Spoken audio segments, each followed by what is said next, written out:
Thanks for joining me today on the Daily Bread Bible Study.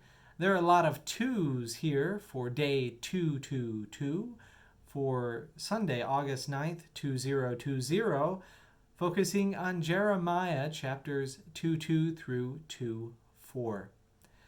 So the story is to be continued here in chapter 22, as Jeremiah is again called to speak on behalf of God to the king, this time to the new king of Judah named Jehoiakim.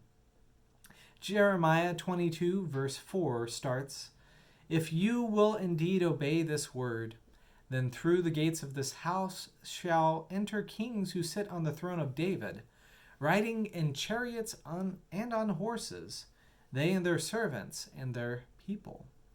But if you will not heed these words, I swear by myself, says the Lord, that this house shall become a desolation." Now ultimately we see King Jehoiakim refuse to listen in verse 21, saying, God says, "I spoke to you in prosperity, but you said, I will not listen.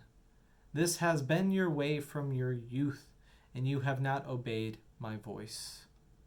Moving on to chapter 2:3. In the presence of leaders who are scattering the people, Jeremiah proclaims a vision for better leadership. In Jeremiah 23, verse 5, "The days are surely coming, says the Lord, when I will raise up for David a righteous branch, and he shall reign as king and deal wisely, and shall execute justice and righteousness in the land. In his days Judah will be saved, and Israel will live in safety. And this is the name by which he will be called. The Lord is our righteousness." These words are taken and applied to Jesus by Christians. We love to see, the imagery of Jesus, often connected with the king, David, the branch of Jesse, the branch of David, righteous branch, as it says here, one who will call people to live in righteousness towards God. All these things are very good. In Jeremiah's context, the focus is less on the king as much as, the righteous king, as much as just all of the troubles and challenges of unrighteousness.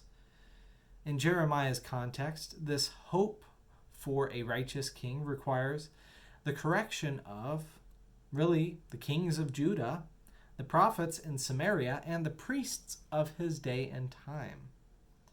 These individuals need correction because they have become a burden to the Lord by misrepresenting and rejecting God. In Jeremiah 24, we see that part of this burden is removed, as King Nebuchadnezzar of Babylon carts away a king, Jeconiah, son of Jehoiakim. King Zedekiah takes over for Judah, but is still not the righteous branch of David. God gives Jeremiah a vision of two baskets of figs, one good and one inedible and bad. And God then explains that the good figs are the remnant of Judah who will be released back to Jerusalem.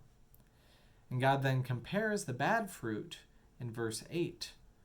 "But thus says the Lord, like the bad figs that are so bad they cannot be eaten, so I will treat King Zedekiah of Judah, his officials, and the remnant of Jerusalem who remain in this land, and those who live in the land of Egypt. I will make them a horror, an evil thing, to all the kings of the earth, a disgrace, a byword, a taunt, and a curse in all places where I shall drive them. And I will send sword, famine, and pestilence upon them, until they are utterly destroyed from the land that I gave to them and their ancestors." That is not something to be excited about. It's just not something to look forward to, but it is the close for us today here, and that's all that is to be said. So I look forward to seeing you again next time.